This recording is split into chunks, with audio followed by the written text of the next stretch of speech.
Hi everyone, in this video we will understand how we can solve such type of set. In this set we are given that 5 candidates A, B, C, D and E participated in an election which had 3 rounds of voting.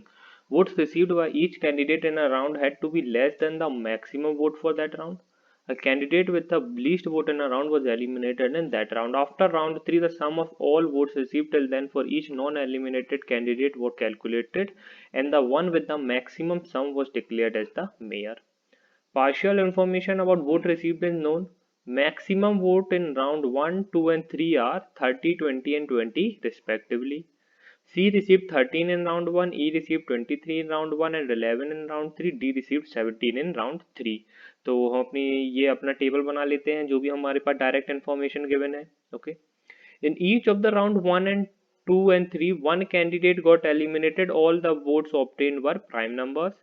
No candidate got less than 1/3 of the maximum vote in any round. तो हमें पता है यहाँ पर कितने candidates हैं 5, यहाँ पर 4 होंगे, यहाँ पर 3 होंगे और प्राइम नंबर होना चाहिए. लेस देन 1/3 नहीं होना चाहिए, तो लेस देन 1/3, लेस देन 10 नहीं होना चाहिए, लेस देन 6.67 नहीं होना चाहिए, लेस देन 6.67 नहीं होना चाहिए. तो पॉसिबिलिटीज क्या क्या बची? 11, 13, 17, 19, 23 एंड 29. यहाँ पर क्या क्या पॉसिबिलिटी बची? 7, 11, 13, 17 and 19.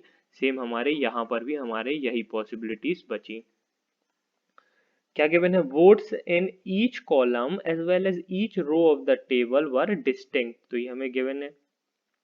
The candidate who got the maximum vote in round 1 got eliminated in round 3. तो जिसको भी हमारा मैक्सिमम वोट आएगा राउंड 1 में वो हमारा राउंड 3 में एलिमिनेट हो जाएगा. The candidate who got eliminated in round 2 had an aggregate of 24 votes in round 1 and round 2. means जो राउंड 2 में एलिमिनेट हो रहा है उसका राउंड 1 प्लस राउंड 2 का हमारा टोटल वोट्स कितना होगा? 24. In round 1 A got more votes than E. अब A got more votes than E तो ओनली पॉसिबिलिटी A का 29 और हमें ये भी गिवन है जिसका मैक्सिमम आएगा राउंड 1 में वो राउंड 3 में एलिमिनेट हो जाएगा यहाँ पर.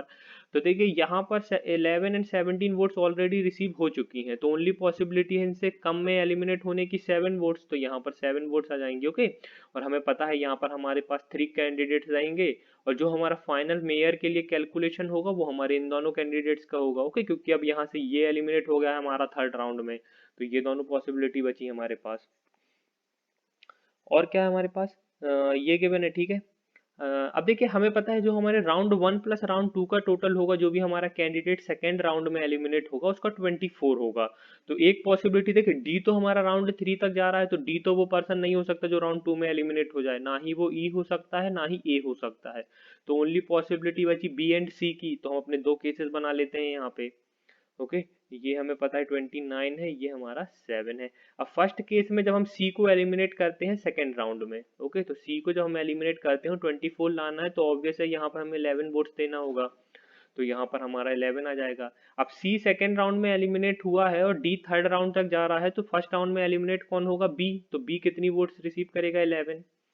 अब हमारे पास बचा डी के लिए दो वोट्स बची हैं. एक तो 17 या 19 पर बोला गया है सेम कॉलम और सेम रो में सेम वोट्स नहीं आ सकती तो 17 नहीं आ सकता यहाँ पे तो यहाँ पर आ जाएगा 19.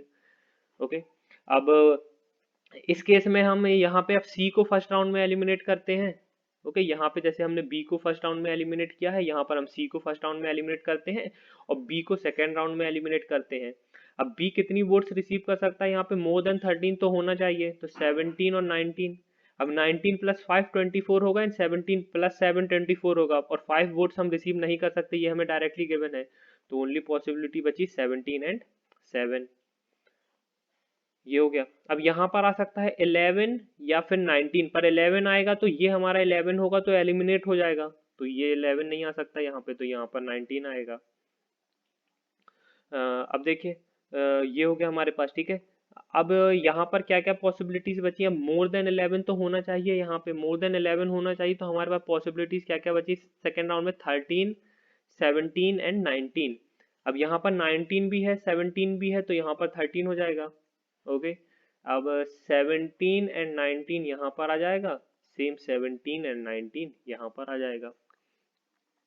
अब सेम हम यहाँ पे देख सकते हैं यहाँ पर हमारे पास 7 हो गया. अब यहाँ पर क्या क्या पॉसिबिलिटीज बची हैं? 11, 13, 17 एंड 19। ओके, क्योंकि 7 is the least vote and हमें उससे मोर देन वोट था, तो 11 13 17 19 बचा।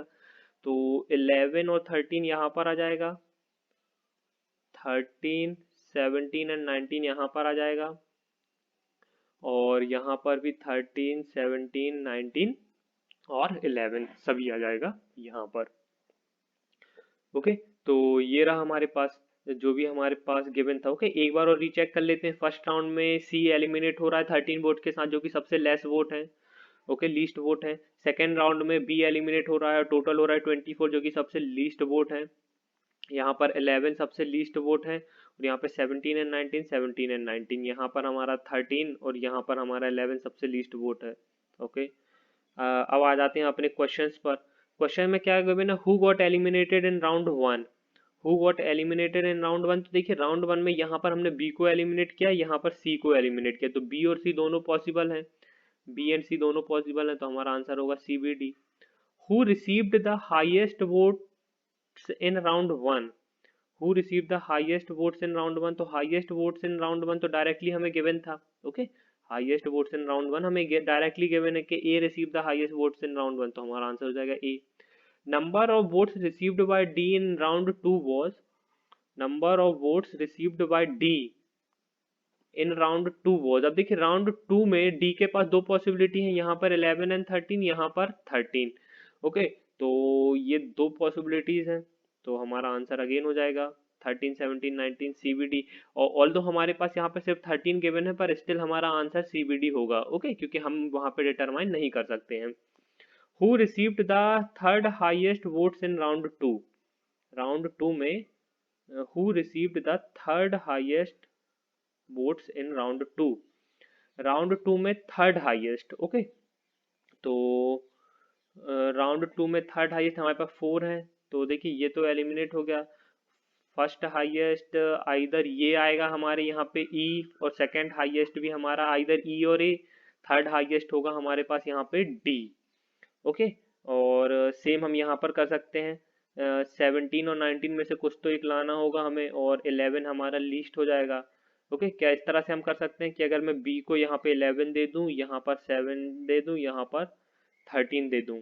ओके, तो यहाँ पर 11 आ जाएगा, यहाँ पर 7 आ जाएगा, यहाँ पर 13 आ जाएगा, और यहाँ पर 19 और 17 में से कुछ भी आ जाएगा। तो first highest, second highest, third highest. Third highest यहाँ पर हमारा ए है, और यहाँ पर हमारा डी है, तो दोनों पॉसिबिलिटी है ए और डी, तो अगेन हमारा आंसर हो जाएगा सी बी डी।